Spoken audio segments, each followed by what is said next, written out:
So mga par, dahil nga po lumabas na ang report na maglalaban si Mayweather Jr. kalaban si Mike Tyson sa Africa sa second quarter ng 2026, kung saan mga idol, tila nawalan na rin ng gana ang ating pambansang kamao Manny Pacquiao na manawagan pa sa laban kay Floyd at hintayin ito na matapos ang laban niya kay Mike Tyson. Ayon kasi sa source natin mga idol, wala na daw ibang priority na laban si Pacman sa ngayon, kundi ang sagupain ng WBA welterweight champion na si Rolando Romero para maging ganap na oldest champion sa history ng boxing sport.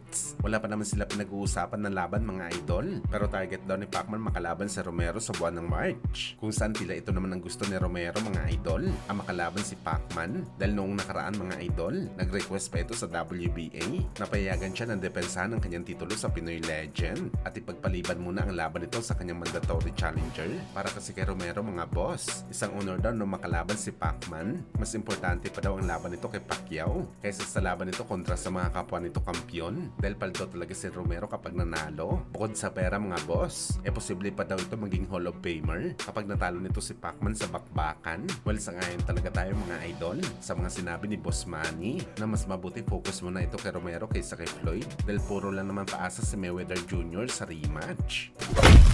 Samantala, Japanese monster na Uya Inoue, mabibreak ang malupit na record sakali manalo ito sa laban kay Alan Picasso na mangyayari sa December 27 sa Saudi. Ayon sa The Ring Magazine, mapapantayan daw ni Inoue ang ginawa ni Muhammad Ali noong 1976 na halos 49 years na ang nakalipas para depensahan ng The Ring Magazine title ng 4 na beses sa isang calendar year lamang. Kaya napaka-importante talaga mga idol ang laban ni Inoue kay Picasso dahil kapag nanalo siya dito mga boss, marami talaga ito mabibreak na history sa boxing sports.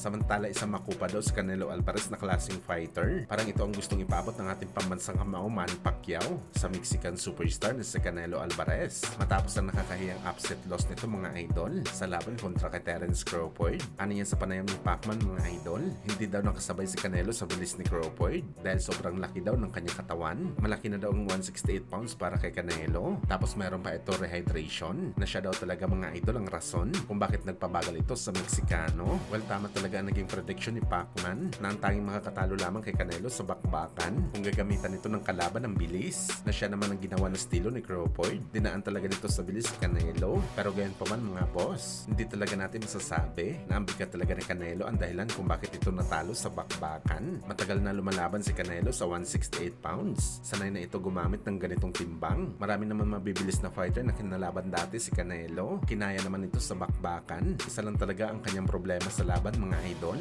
Father time na talaga si Canelo. Marami na ang nawala kay Canelo mga idol. Ang bilis at pagiging aggressive nito sa bakbakan. Hindi na kagaya ng dati si Canelo noong nilabanan nito si Bivol na kahit natalo ito mga idol, nakipagsabayan nito sa halimo na galawan ni Bivol sa division mismo ni Bivol sa 175 pounds.